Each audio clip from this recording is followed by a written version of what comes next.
ചക്കരക്കുടത്തിൽ തലയിട്ട കുറുക്കന്റെ അവസ്ഥയാണ് ഇപ്പോ നമ്മുടെ കേന്ദ്രമന്ത്രി സുരേഷ് ഗോപിജിക്ക്. കുടത്തിൽ തല കുടുങ്ങി ഊരിയെടുക്കാൻ പറ്റാത്ത സ്ഥിതിയായി. ഇനിയിപ്പോ കുടം തലയിലിട്ടോണ്ട് നടക്കാൻ പറ്റുമോ? അതുമില്ല. അത് അതിലും വലിയ പുലിവാലുമാകും. ചുരുക്കത്തിൽ 4 ആളുകൾക്കിടയിൽ ആളാവാനും ഷോ കാണിക്കാനും നടത്തിയ അനാവശ്യമായ ഒരു ഡയലോഗാണ് ഇപ്പോൾ സുരേഷ് ഗോപിജിയെ തന്നെ വട്ടം ചുറ്റിക്കുന്നത്. സംഗതി പറഞ്ഞതിൽ നിന്ന് ഗോപിജി മലക്കം മറിഞ്ഞുവെങ്കിലും സാങ്കേതിക വിദ്യകൾ ഇത്രയും വളർന്ന ഇക്കാലത്ത് ആള് മാത്രമേ മലക്കം മറിയുന്നുള്ളൂ എന്ന് ചിന്തിക്കാനുള്ള ബുദ്ധി പോലും ഇല്ലാത്തയാളാണോ നമ്മുടെ തൃശ്ശൂരിന്റെ MP? അതൊക്കെ തെളിയിക്കാൻ വെല്ലുവിളിച്ച് രാജിവെക്കുമെന്നോ രാഷ്ട്രീയം ഉപേക്ഷിക്കുമെന്നോ ഒക്കെ വെച്ച് കീച്ചെന്ന് കേട്ടായിരുന്നല്ലോ. എന്നാണാവോ സുരേഷ് ജി ഇതൊക്കെ ചെയ്യുന്നത്? കേരളത്തിന് എയിംസ് അനുവദിക്കുന്ന വിഷയത്തിലാണ് സുരേഷ് ഗോപി ഊരാക്കുടുക്കിൽപ്പെട്ടത്. എയിംസ് തമിഴ്നാടിന് കൊടുക്കുമെന്ന് താൻ പറഞ്ഞുവെന്ന് തെളിയിച്ചാൽ രാജിവെക്കാമെന്നും രാഷ്ട്രീയം ഉപേക്ഷിച്ച് ഇറങ്ങിപ്പോകാമെന്നുമൊക്കെയായിരുന്നു വീമ്പ് പറച്ചിൽ. പക്ഷേ ഇത് AI കാലം കൂടിയല്ലേ സുരേഷ് ജി? മിനിറ്റ് വെച്ച് പണ്ട് പറഞ്ഞതൊക്കെ തോണ്ടി പുറത്തിടാൻ അത്രയധികം സമയം വേണ്ട. തൃശ്ശൂരിൽ പറഞ്ഞത് ഇടുക്കിയിലെത്തുമ്പോൾ മാറ്റിപ്പറയുന്ന സുരേഷ് ഗോപിയൊക്കെ ഇനി എന്നാണാവോ രാഷ്ട്രീയം പറയുക? എന്നാണാവോ രാഷ്ട്രീയം എന്താണെന്ന് പഠിക്കാൻ പോകുന്നത്? എന്തോ മഹാസംഭവം എന്ന നിലയിൽ സുരേഷ് ഗോപി നടത്തിവരുന്ന കലുങ്ക് മഹാസഭയാണ് ഈ വിവാദങ്ങളുടെ രംഗസ്ഥലം. തൃശ്ശൂരിൽ നടന്ന ഒരു കലുങ്ക് സഭയിൽ സുരേഷ് ഗോപിയുടെ അഭിപ്രായം കേരളത്തിന് അനുവദിക്കുന്ന എയിംസ് ആലപ്പുഴയിൽ ആകണമെന്നായിരുന്നു. മറ്റൊന്നുകൂടി പറഞ്ഞു, അനുയോജ്യമായ സ്ഥലം കിട്ടിയില്ല എങ്കിൽ തമിഴ്നാട്ടിലേക്ക് മാറ്റുമെന്നു. സംഗതി പറഞ്ഞത് സുരേഷ് ഗോപി ആയതുകൊണ്ട് സഭ കഴിഞ്ഞ പാടെ അതൊക്കെ മറന്നു കാണും. ഇതിനിടയിൽ എയിംസ് കാസർഗോഡ് വേണം, തിരുവനന്തപുരത്ത് വേണം എന്നൊക്കെയുള്ള ആവശ്യങ്ങൾ മറ്റു ചില BJP നേതാക്കളും ഉന്നയിച്ചു. എല്ലാം കൂടെ കേട്ട് കൺഫ്യൂഷനായിട്ടാകും സുരേഷ് ജി പഴയതൊക്കെ മറന്നു.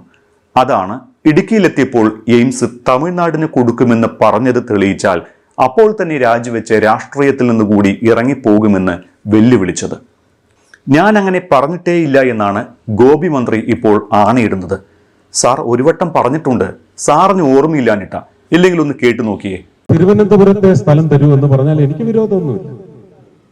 പക്ഷെ തൃശ്ശൂരിന് വേണ്ടി ആവശ്യപ്പെട്ട് കൊണ്ടുവന്ന ഒരു പദ്ധതി അങ്ങ് തൃശ്ശൂരേക്ക് പോകുന്നു വെച്ചാൽ ഞാനത് MK സ്റ്റാലിനെ വിളിച്ചു പറഞ്ഞിട്ട് അത് പൊള്ളാച്ചിയിലോ അല്ലെങ്കിൽ കമ്പന്തേനിയിലേക്കോ കൊണ്ടുപോയിക്കോളാം ഞാൻ പറയേണ്ടി വരും. നമ്മള് ആപ്പ് വെക്കാൻ വന്നാൽ ആപ്പ് വെക്കുന്നവനിട്ട് എന്ത് വെക്കുമെന്നുള്ളത് ഞാൻ പറയണ്ടല്ലോ അല്ലെ. ഈ നാട്ടുകാരും മാധ്യമങ്ങളുമൊക്കെ സുരേഷ് ഗോപിജി പറഞ്ഞതിനെ എടുത്ത് വളച്ചൊടിച്ച് നുണ എഴുന്നള്ളിക്കുകയാണത്രേ. എന്നാലും ഈ തരാതരം പോലെ എടുത്ത് അങ്ങോട്ടും ഇങ്ങോട്ടും മാറ്റാൻ ഇതിന് മാത്രം എയിംസ് ഈ രാജ്യത്ത് എവിടെ കിടക്കുന്നുവെന്നാണ് മനസ്സിലാകാത്തത്. 2015 മുതൽ കേരളത്തിൽ എയിംസ് കൊണ്ടുവരാൻ സുരേഷ് ഗോപിജി ശ്രമിക്കുന്നുണ്ട് എന്ന്.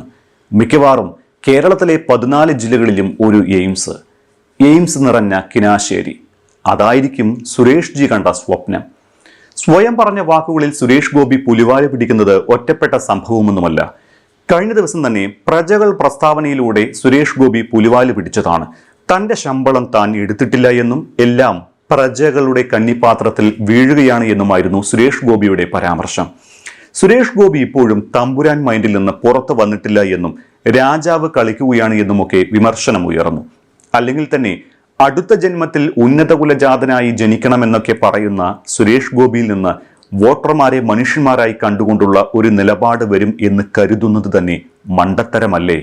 ഇപ്പോഴും സിനിമയിൽ നിന്ന് ഇറങ്ങി ജനങ്ങൾക്കിടയിലേക്ക് എത്തിയിട്ടില്ലാത്ത സുരേഷ് ഗോപി കമ്മീഷണറിലെ ഭരത് ചന്ദ്രനെ പോലെയുള്ള പല കഥാപാത്രങ്ങളുമായാണ് സമൂഹത്തിൽ ജീവിക്കുന്നത്.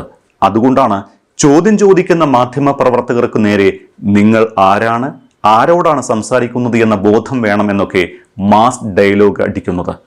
സ്വയം കരുതുന്നത് അങ്ങനെയാണെങ്കിലും മറ്റുള്ളവർക്ക് ഇദ്ദേഹം ഒരു കോമഡി പീസാകുന്നതും ഇതൊക്കെ കൊണ്ട് തന്നെയാണ്. BJP എന്ന പാർട്ടിക്ക് സുരേഷ് ഗോപി തലവേദനയാകുന്നതും ഇക്കാരണങ്ങൾ കൊണ്ട് തന്നെയാണ്.